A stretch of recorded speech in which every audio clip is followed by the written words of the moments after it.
dear friends, ladies and gentlemen, distinguished guests. In 2004, the 2014 Nobel Peace Prize laureate Malala Yousafzai said something very simple but very meaningful. The best way to solve problems and to fight against war is through dialogue. As we said, this very simple phrase could not describe better this feeling of this crave for peace and cooperation, but also for understanding and inclusion that our societies feel today. In our post-pandemic societies and in this new geopolitical context, pluralism, diversity, mutual understanding, but also the need for cooperation between the East and the West are the prerequisites for regional stability and security. How can we actually empower cross-border, cross-cultural, interfaith dialogue and promote common initiatives based on values, on common values? These are some of the questions that we're going to discuss today in our session, and we couldn't have better speakers than the Vice President of the European Commission, Mr. Margaritis Kinas, who is responsible for promoting the European way of life, and Mr. Shafiq Gabr, who is the Chairman and Managing Director of the Artok Group for Investment and Development, but also the founder of the Shafiq Gabr Foundation, that has the initiative for East and West dialogue that has brought many substantial results during the last years. Mr. Vice President, the floor is yours. Well, actually, I don't have a speaking note to share with you, just some thoughts. First of all, let me tell you how happy I am to share the stage with Shafiq Gabra, not only a well-known businessman and philanthropist, but also a good friend of Greece. I know, and of me, well, but the country comes first, and I think it's great that we have this opportunity to exchange views in Greek House in Davos. This ticks all the boxes, thanks to our common friend Irini. So on this peaceful coexistence and transcultural cooperation and interreligious dialogue, I think, speaking of Europe, I think Europe did not do particularly well in this field. Although we are the biggest donor of development aid in the world, the EU institutions and the EU member states together, we are the world champions of development aid. We fail to translate this important support to developing world with a parallel boost for democracy, solid institutions, robust civil society, more opportunities for the people. And we pay the price for that. The price is that our role in the world is not always understood. We face important migratory flows from the south, which is yet another proof that we didn't create opportunities for the people to have better lives there instead of putting their lives in the hands of the smugglers in the Mediterranean. And we also fail to work through our religious communities, the churches, the religious communities, the communities of faith, to try to establish interreligious dialogue. This didn't happen in certain key countries that could also serve as a barometer for the rest. I'm thinking of Lebanon, for example. It didn't work in the past in Egypt, but it is coming now, I think, and we have an opportunity there. So just to kickstart the discussion, I think we have a lot to learn on how, as Europeans, we can match our development with more long-term, medium-term fertilization of society and cross-cultural understanding. Just to give you an example, our development aid, mainly in Africa, was used to build presidential palaces, airports, and the highway linking the two. And almost in most of the cases, constructed by EU construction companies. Yes, let's have the faith, the courage to say it. So now we have to change the paradigm. You know, we have to mobilize everything we have, not only investment, but also commercial preferences, visas, Erasmus scholarships, people to people. This is an opportunity now for Europe, and I think we need to get it right. And I'm very encouraged by the sort of engagement that I saw in Davos this morning with the UN on the Spotlight Initiative against violence for against women and girls, with support to the social economy, to everything we do in the third world. We may have a chance to get it right now, and we're determined not to spoil it. First, let me thank Irene very much for doing what she's doing. I'm so happy that Greece is on the map in Davos, and you have an amazing delegation led by the Vice President who really honors Greece and the whole region by what he's doing in Brussels. Let me tell you just a couple of things about myself. I am an optimist, but I'm also a realist. I take one statement that has been said right now, which I believe is so important for all of us, and that is people-to-people engagement. When I set up my foundation, let me tell you just 2 words about that, because I think you'll understand where I'm coming from. When I used to sit with young Egyptians and talk to them about the United States, they would say 3 things. They would say, United States is self-righteous, United States is obnoxious, and if they don't agree with you, they're going to bomb you. And when I would speak to young Americans in the middle of the heart of America, and I would say Egypt, they would say terrorism, Islamophobia, and whole chaos. The perception is very negative on both sides. And to be honest, the only way to break that is something I learned in business. When I started doing business very, very young, the best approach I always used to do is to get to know your partner. Get to know your partner, get to know his family, get to know how he lives, what is his taboos, what is the things he's interested in. That is why I have long life partnerships that have been around for 30, 40 years, and you're not going to believe me, I don't even have a signed piece of paper with them. It's trust. And we are living in a world today where trust is out of the window. Nobody trusts anyone. And that is why we definitely today need to have much more human interaction. We are in communication 24/7 with our great gadgets, but do we know each other? I mean, I'll take an example of what's going on today between Ukraine and Russia. Now let me start by saying I have no business in Russia, and I have no interest in Russia. But at the same time, we have reached a stage where there is a conflict that is going on, which is not only going to impact Ukraine and Russia, but it's going to impact the EU, it's going to impact the Middle East, it's going to impact many countries around the world. Prices of energy are going up, prices of food are going up. We have a major problem. And I say this very carefully. If things are not solved fast, we will have a recession. And then we are going to start realizing that an opportunity has passed. And you know what's happening? Do you see anybody talking between Kiev, Moscow, and Washington? I see nobody. Yes, some answers here in Davos tell me that there are secret discussions going on. But I lived in my own country in 2 wars with Israel. 2 wars. Many of you young people may not know this, but when a man by the name of Henry Kissinger started his shuttle, leaving Washington, having breakfast in London, negotiating with the British, going and meeting the French for lunch, coming to Cairo for dinner, overnighting in Tel Aviv, doing that week after week, we had a ceasefire, and we had an agreement which is lasting with Israel till today, and great cooperation.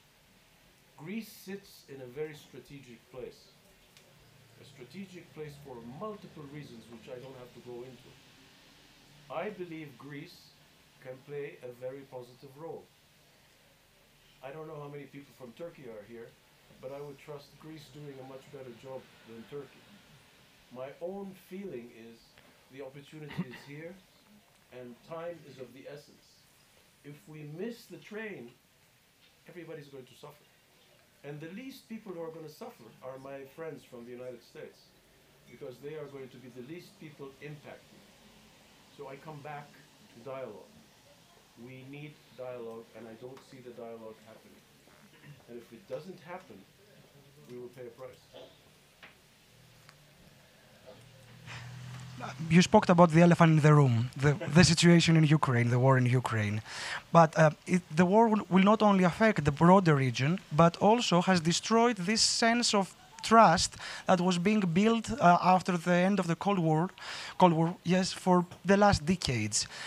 What can we actually do, and how can, if there is this possibility, East and West dialogue, to come back to our topic, become a paradigm of a new spirit of cooperation? The question is for both of you. Yeah. Okay, let me take it where Shafiq left it.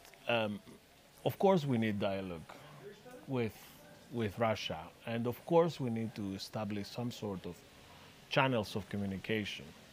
But I think the main difficulty we have, us in the West, when we try to approach this system, is that we have to think like them, not of them like from our perspective. Let me put it like this. I mean, we are Western democracies, right? And we are under the illusion that this is a system of power with certain checks and balances, that there is a certain sense of institutions, of commitment. Sorry to break the news, there isn't. I agree. It is a team of people, most of them KGB minded, no independent media, no public opinion, no dissent, no opposition, no elections. So it's not that easy to establish a relations of trust with such a system. In their mind, I'm sure, in their mind is us or them. I often discuss this with my colleagues, with Josep Borrell, who is a very nice guy, a Spanish socialist, minister for many years, and he always starts with his capital of trust. But this doesn't get us anywhere. So I don't want to be the party pooper.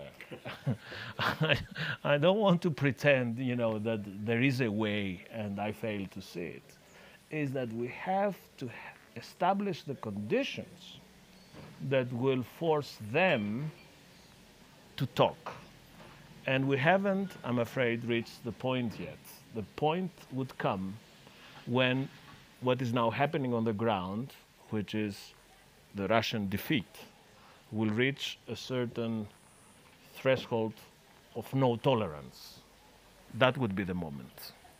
In the meantime, we, Europeans, we have to assume this transition. We have an extraordinary summit in Brussels of prime ministers, heads of state and government on the 31st of May, where precisely we'll discuss all this. We have to take bold decisions, mainly in the area of energy, doing things that we have never done in the past, like joint procurement of energy, like diversifying as much as we can, as fast as we can, like activating the network of friends we have around the world, from United States of America to Qatar, Norway, Egypt, everyone who can give us a hand. But I'm afraid that there is no easy fix, things being as they are. I hope something is happening that I don't know, as you do, Shafiq, but I'm not that sure. I agree with you. You have very carefully, intelligently, and correctly analyzed the opposition. We have a saying in my country: keep the devil closer to you so that you can you keep your enemy closer to you than your friend, so that you can deal with him. You described very well. But I find it very difficult to accept that when I am negotiating with someone that he has to have my same values. It is very difficult.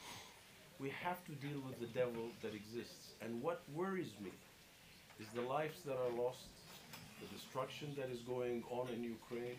It's going to cost $1 trillion, if that. And let me be very honest. I tried to go and do business in Ukraine 3 times, and I don't have to say this. You know how things are there.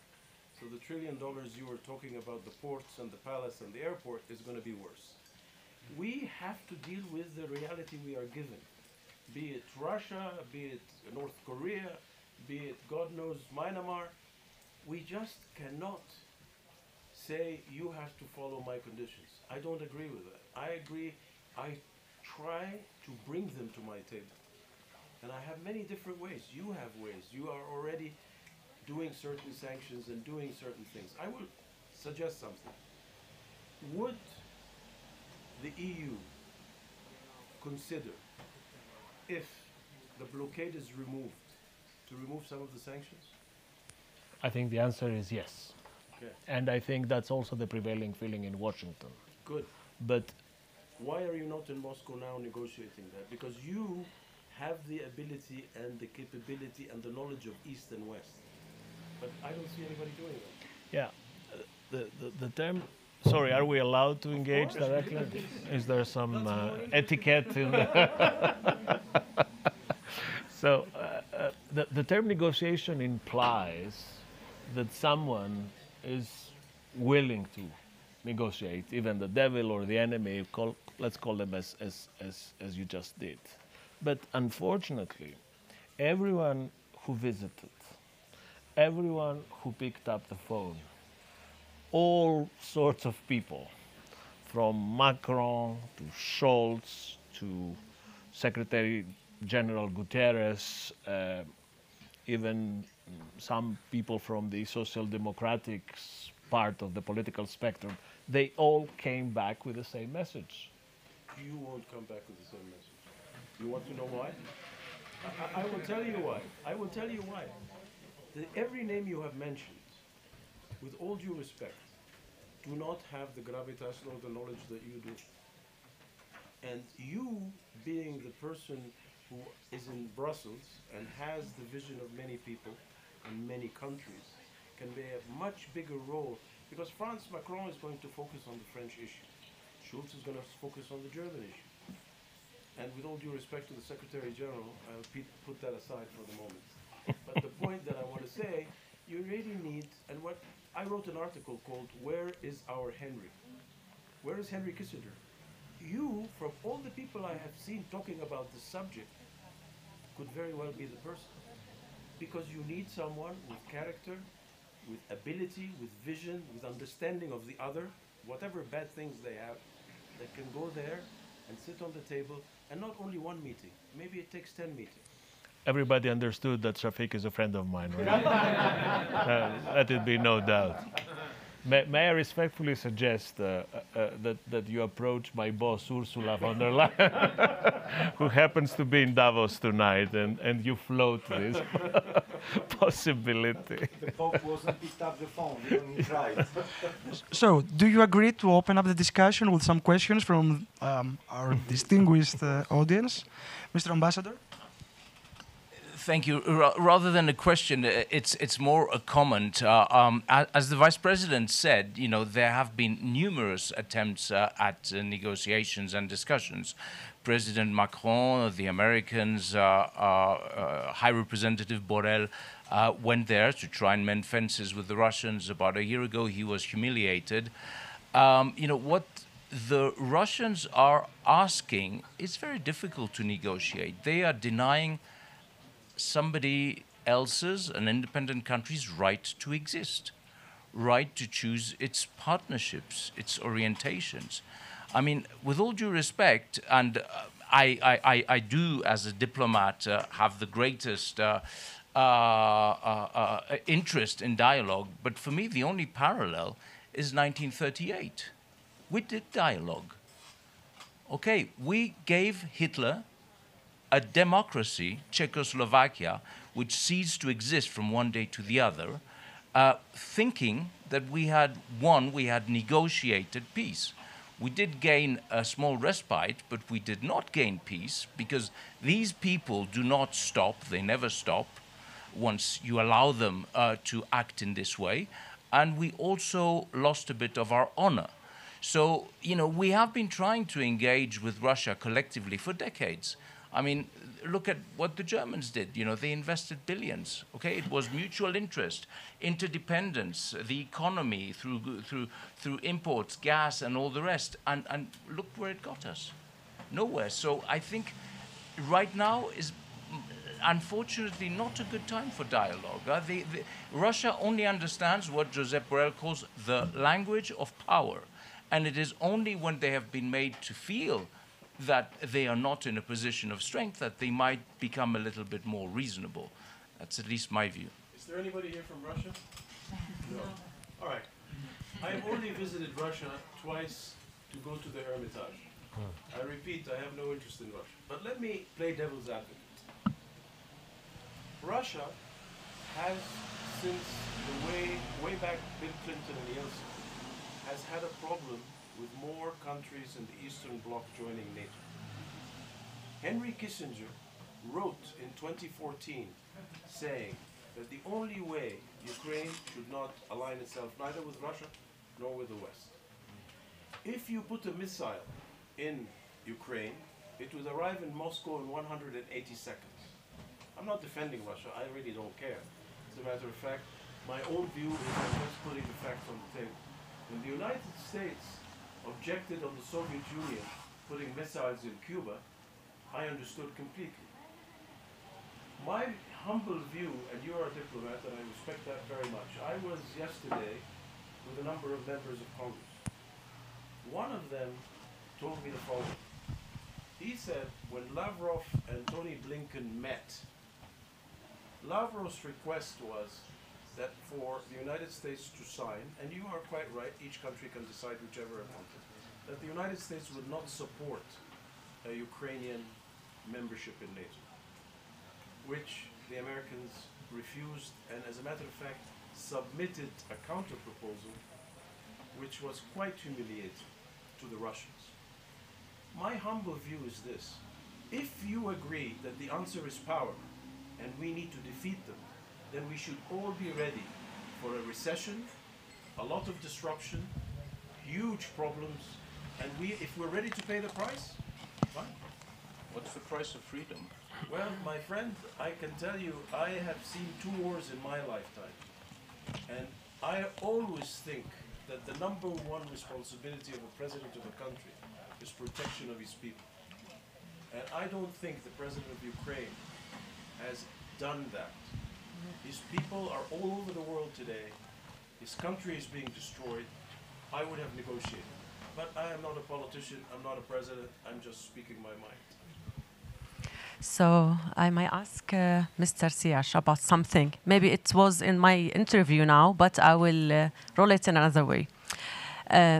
Most of the experts that I met them the last month, actually, after many of the sanctions against Russia, said that we thought that Russia will suffer a lot from these kind of sanctions, but it seems that only what happens is 30% of the growth in the economy of Russia is only become now down a little bit.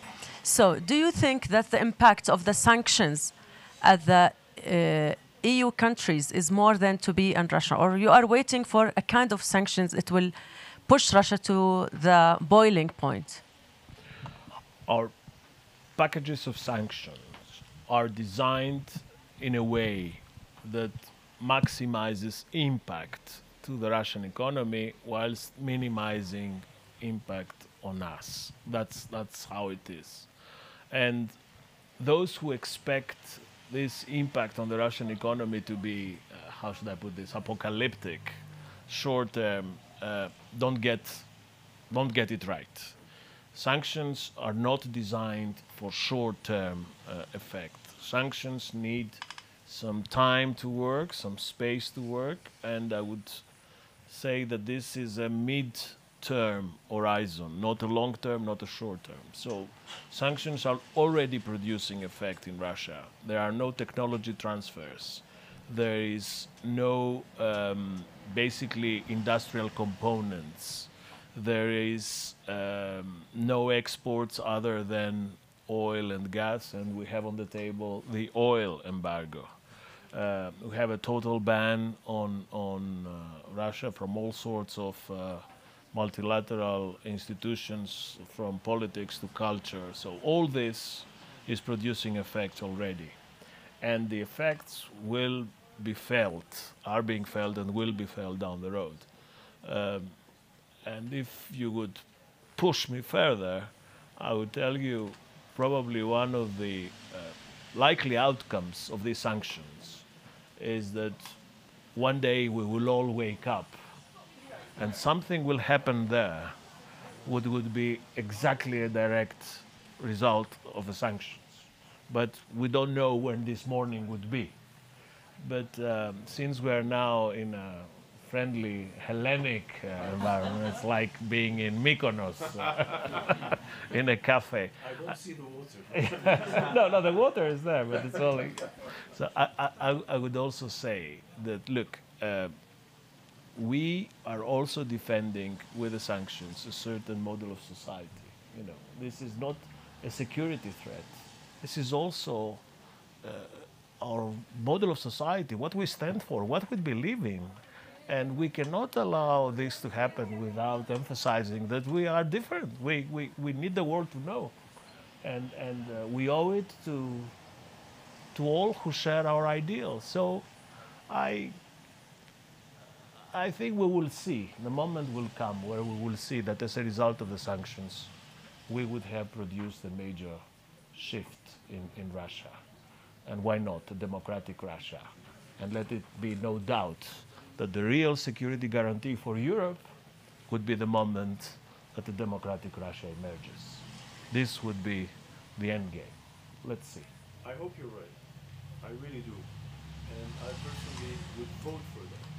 I just hope it's not like when George Bush came to Egypt and was addressing us in Egypt and he said, I want Egypt to be a democracy like Afghanistan and Iraq. It was a big disaster.